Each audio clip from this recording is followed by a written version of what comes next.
What's going on, everyone? Welcome back to the spot where we kick back and react to all kinds of different things. Alright, so what we got going on today? We're back with Lindsay Nicole. I've checked her out a few times on the main channel, but now that all of the random reactions are over here, it's time to get into some more of her animal videos. And so this one is called the Cambrian period. Hope I said that right. Anyway, let's go ahead and check it out. See what information she's got for us today on this one. Let's go. The Cambrian period. Cambrian. This video is sponsored by Rocket Money. If you were to travel back in time to 500 million years ago, the world would look completely alien to what you know now. Grass and trees didn't exist yet, even animals on land. And the ones in the water took shapes that seem so vastly different from the ones alive today. This bizarro world is known to us as the Cambrian period, which lasted from 542 to 488 million years ago. The start of the Cambrian was marked with an explosion of animal diversity that still perplexes scientists today. During this explosion, most of the major groups of animals appeared for the very first time, at least in the fossil record. This period was Mother Nature's trial run for size, shape, ecosystem structure, and behavior. The world had plenty of empty roles to fill and even invent, so things got weird. I'm going to introduce you to some of these stranger species, explain why the Cambrian explosion happened, and even show you ancestors of some animals alive today. My name is Lindsay Nicole, and this is the history of life on... I love that. Things got weird. It makes you wonder, 500 million years in the future, when people or whatever creatures may exist at the time, when an intelligent species looks back and discovers us, how weird are they going to think we are? Interesting. On Earth that we know of. We're going to start off by getting the general global conditions out of the way. Of course, this was a period of 54 million years, so there were plenty of fluctuations, to say the least. But really just some broad average general stuff so we all have context of what the fuck was going on during this time. Starting off with what the world looked like. Most of the northern hemisphere was submerged underwater, with the majority of land masses located somewhere under the equator. Aside from some... I feel like a weather reporter. Aside from some of the scattered land masses that you see, there was also a supercontinent, Gondwana, which consisted of parts of modern-day Africa, Australia, Antarctica, India, and South America. Okay, wait, let me slow down because you might be thinking, what about Pangaea? Pangaea was the prehistoric supercontinent we learned about in school. What's going on? This was way before Pangaea, like hundreds of millions of years before Pangaea. We'll get to that in like a couple months. So Gondwana saw some pretty significant shit before Pangaea even thought about existing. Aside from that, the climate was generally warmer, and there was a decent amount of oxygen in the atmosphere compared to before, and the oceans were rich in nutrients, with some newer evidence suggesting there were likely bursts and dips of oxygen cycling happening in the seas in the earlier parts of the Cambrian, which likely played a role in the Cambrian explosion. So what exactly happened during this explosion? As I had mentioned in the introduction video for this series, there were animals alive before the Cambrian that had pretty cryptic identities in the fossil record. They were smaller, soft-bodied, and kind of restricted in their diversity. And then suddenly from a geologic time point of view, like a couple million years, animals were showing up in the fossil record that were bigger, explored. It's hilarious when you think about that, because we time skip so much when we're backdating stuff and everything. We'd like suddenly, knowing that by suddenly, it's like an extremely slow crawl in this progression. It's like you always got to be careful because some people take it literally. They think, oh, suddenly things just changed, and then you get the people who deny science and everything because they misunderstood the context. New habitats had hard parts like exoskeletons and shells, and came in a huge variety of new shapes or builds, i.e. morphologies. This explosion happened over a period of like 40 million years, with the meat of it happening in 13 million years at the beginning of the Cambrian. And the reason why it happened isn't clear cut, more like layers and layers of shit that all snowballed into a explosion and resulted in this. I mentioned bursts and dips of oxygen in the ocean, and that was likely a very small fraction of it, like an almond mom sized slice of pie, you know? Animals were also starting to evolve more complex structures like organs and organ systems, repeating body parts, i.e. segmentation, opening up the opportunity for new roles in their ecosystems, which put pressure on other species to keep up. Structures became more complex, so relationships between species became more complex for the very first time. For example, some animals started exploring life in the ocean ground, which was a big deal. This happened before the Cambrian explosion, but based on trace fossils, the time they spent in the ground became more significant, with evidence of more complex burrows that branched and went super deep and whatnot. That led to species evolving predatory relationships with those animals that were in the ground, and so on. One of the bigger developments during this explosion was the development of hard parts, like shells and skeletons, a process called biomineralization, an animal or organism producing minerals. This led to new body plans held in place by skeletons, providing structure, or animals producing shells for protection. That's a big deal. Like brachiopods, dude, blew up everywhere during the Cambrian. They were all over the place. They had this new sweet armor. And again, the usage of the words, blew up, and how it sounds like all of this started happening fast, but it was an extremely slow period. We're talking millions of years. And when you think about that, I always think again about the future. When whatever intelligent species comes after us decides to backdate us, are they going to use like the same context in their language? Like, all of a sudden human beings started taking over and building stuff, and before you knew it, they had this huge society, and there's like, that took a few thousand years. And it's crazy to think, when we're looking at all this stuff, we're talking about millions and millions of years, yet we're only tracking ourselves, like, as far as our history goes, like a few thousand years. It's like humanity's progression and everything we've accomplished has been like a blip in terms of the history of the planet. It's crazy to think about it that way, but it's true. This might have been a response to changing calcium concentrations in the ocean, because shells and skeletons used and still use calcium as like the base. They use it as the base. But there was also likely increased predation pressure with the new ecosystem rules and whatnot. So biomineralization was also a defensive response in a lot of cases. This was all happening for the first time, which is crazy to think about. This is some serious primitive stuff, you guys. This is serious primitive stuff. So what were some of these major groups that seem to have appeared during the Cambrian explosion? Arthropods, mollusks, annelids.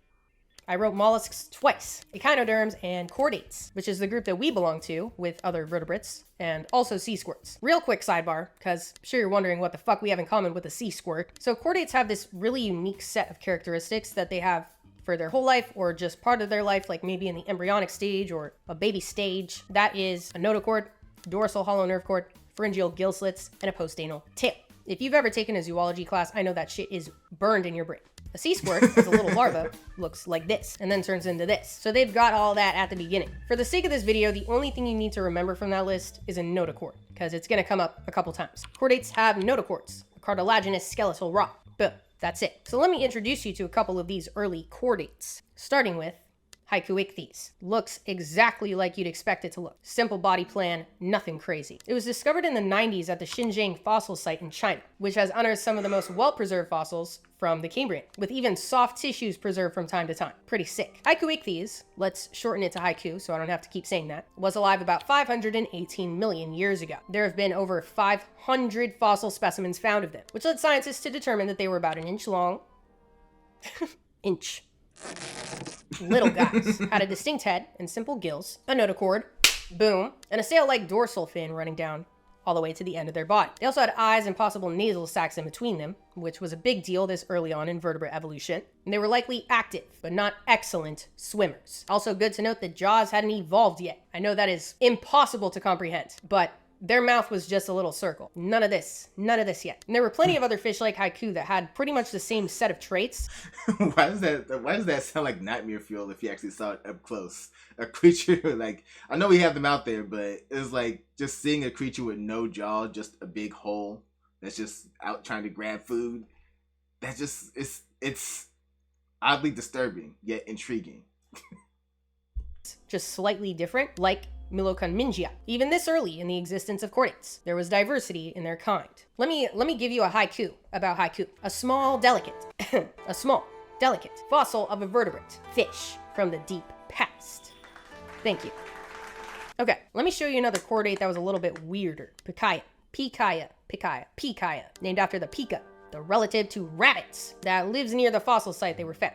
The Burgess Shale in Canada, one of the most well-known fossil sites in the world because of how many Cambrian species have been discovered there. It was described in 1911 by paleontologist Charles Doolittle Walcott. Sick name. He's gonna come up a lot. He practically described everything in this video. Like, his name was just everywhere. Matter of fact, let's make it a drinking game. Go grab a glass of water or a margarita. Pikaia was alive even earlier than Haiku, about 530 million years ago, so pretty close to the start of the Cambrian. Today, they are thought to be the most primitive vertebrate that we know of, ancestral to us. Frogs, fish, rabbits, rats, birds, sharks, so many things. But that was not always the identity they had in the scientific community. They were actually originally thought to be a polychaete worm, like the bristle worms that we talked about in the worm video. They seemed to have a segmentation like that of a worm. And then years later, in 1979, those segments were actually thought to be muscle blocks attached to an apparent notochord. But the technology to confirm this hadn't existed yet, so the question became fish or worm. Scientists on the worm side of the debate thought that the fish classification was unqualified and forceful, mumbo jumbo, Hollywood propaganda. But a 2012 analysis of Pikaia using electron microscopy said, "Eat it, bitch." They found the smoking gun. Scientists found myomeres all over Pikaia's body, which are bundles of fibers that only chordates have. Boom, chordate. Also, I want to add that the myomeres were found by a team led by scientist Simon Conway Morris, whose name is going to come up a lot in this video too. So, add it to the drinking game. Pikaia was obviously a very unorthodox primitive fish. They had a pair of tentacle-like antennae on the top of their head, which made them look like a little bug. I think it's cute. They also had a circular... The real question is, since they are classified as fish, how would they have tasted? that's the first thing, especially... I'm sorry, I'm taking it back to the part where it showed like the inside, where it almost looked like salmon. I don't know why I was like, I wonder how that tastes. I'm a foodie, so that's the first place my mind went. Oh man, too bad we just don't know. But it makes you wonder.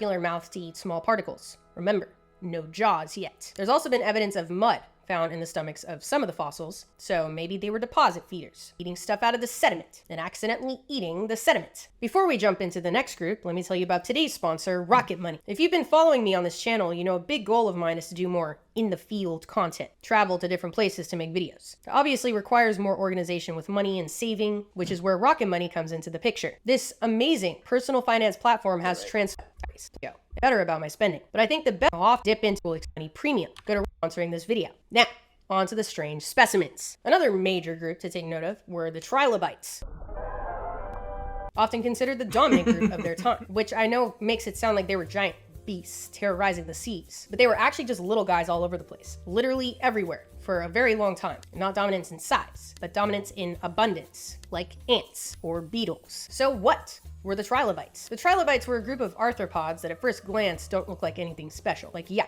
that's an arthropod. What distinguishes them from other similar looking arthropods like modern isopods is the shape of their dorsal exoskeleton, their back. It's separated into tree sections. Trilobite, a thick middle and two flat sides. This simple yet defining body form worked really well for them. They were fully developed in the Cambrian, which means they likely came before the explosion, all the way until the end of the Permian period, about 250 million years ago. So 300 million years of this. So get used to them, because they're not going anywhere for the next few episodes. And they stayed looking like this. No major developments, which is surprising that such an early body form survived for that long without any major evolutionary changes. Like, that is S tier. They also fossilize really well. I'm gonna put up a number on the board. 25,000. I want you to guess what this number means. Just take a second to guess. How many trilobite fossils have been found? Good guess, but no. That's how many trilobite species have been described. 25,000 separate species scientists have been able to describe and distinguish from the other 24,999 of animals that lived hundreds of millions of years ago. Dude, that is crazy, because that is somehow only scratching the surface of their actual existence due to the fragile nature. Apparently they figured out something that worked for them. The fact they lasted so long and was so diverse, they knew how to get by. Nature of the fossil record. You could buy a trilobite fossil on the internet right now if you wanted to.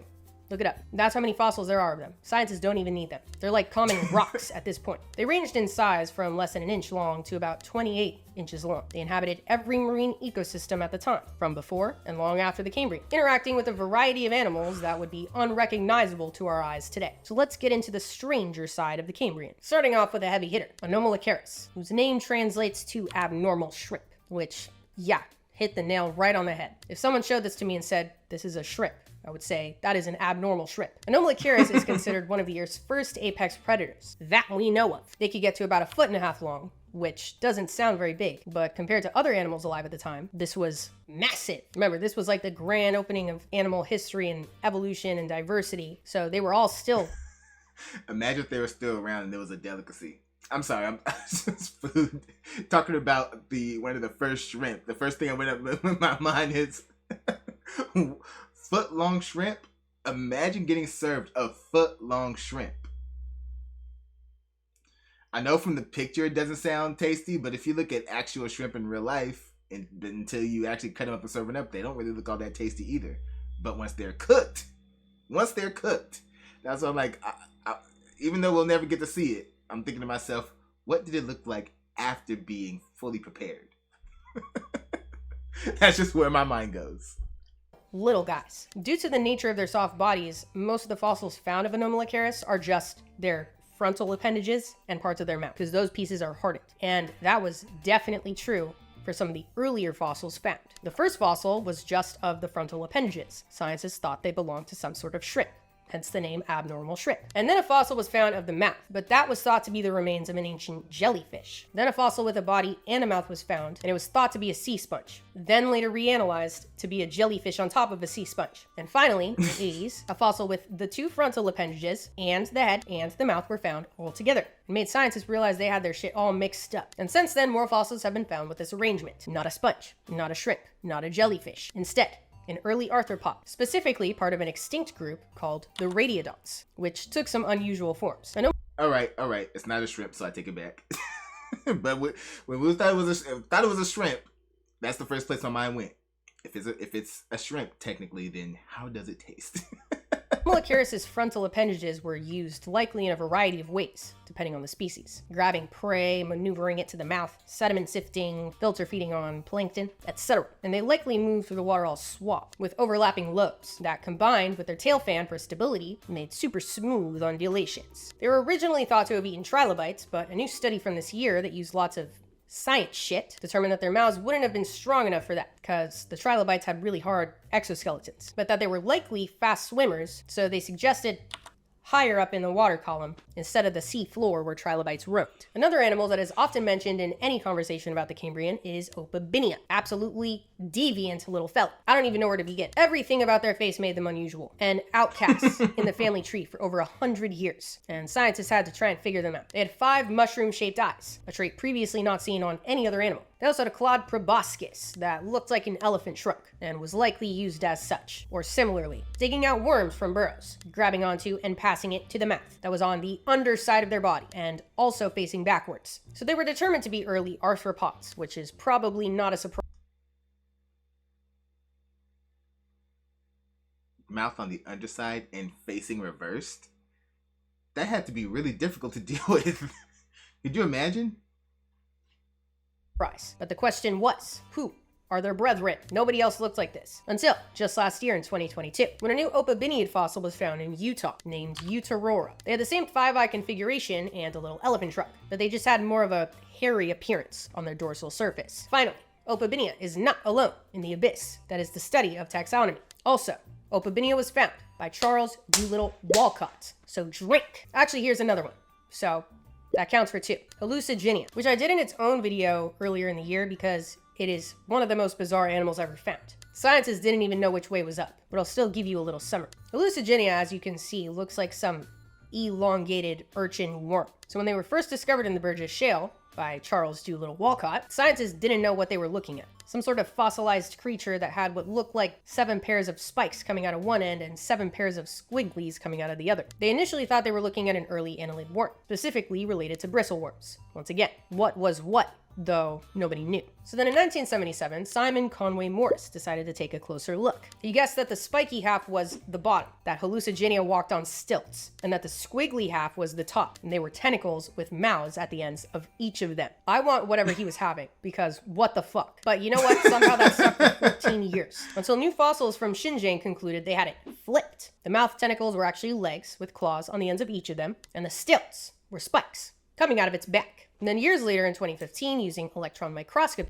Spikes were most likely, I feel like, I think, this is just a guess, that they were probably like a defense mechanism. Something tries to bite them, they got the spikes up there to stab them with.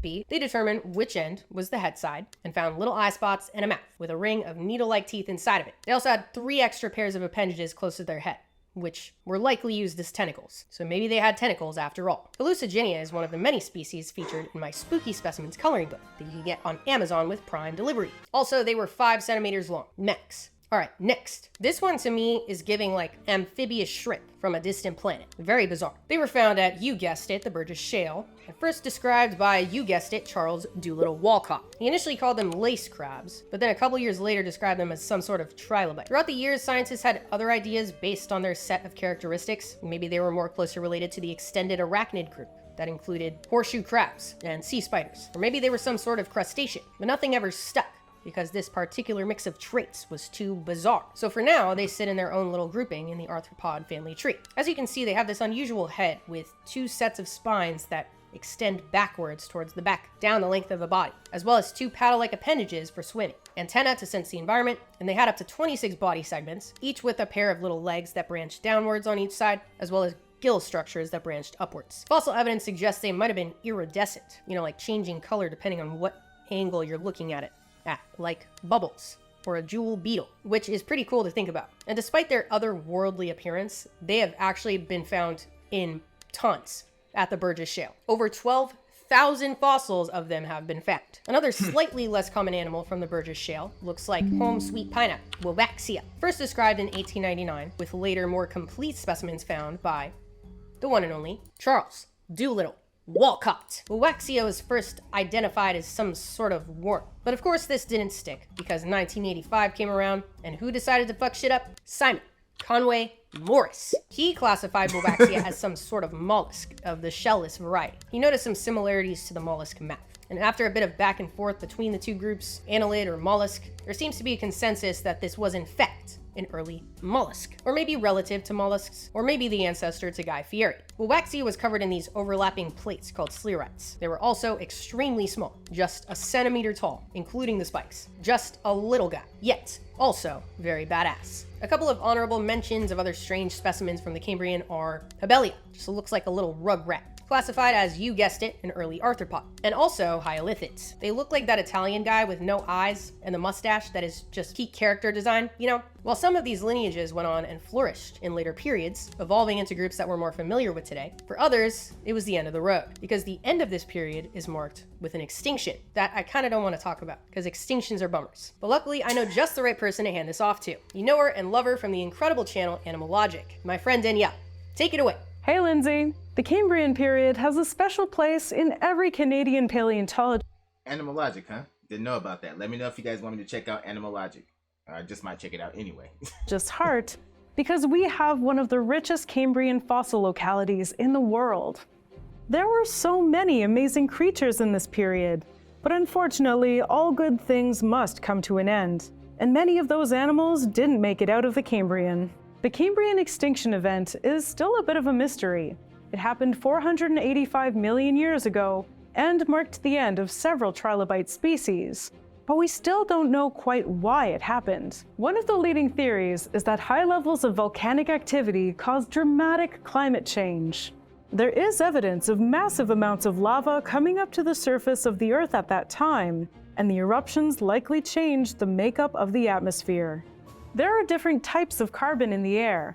C12, which plants can absorb easily, makes up most of the carbon in the atmosphere. Volcanic eruptions release a lot of a carbon isotope called C13, which plants don't really love. When there's too much C13, plants will rapidly die off, setting off a chain reaction that can lead to extinction events.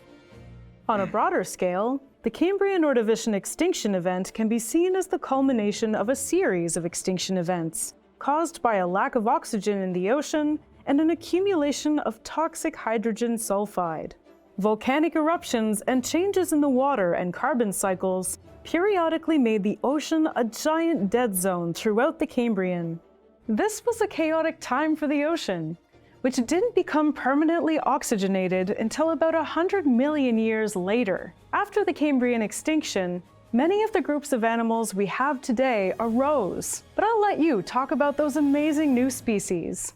Back to you, Lindsay. And you bitches are gonna have to wait and see what those animal groups were next video. Okay, fine. And she said like 100 million years before oxygen after that point. It just shows how long it takes for things to happen. And like I said, even though when we research and then talk about it, we time skip just, to save time. That's a lot of time to cover. Oh man, but when you really, really think about it, man, how long it takes for things to really happen.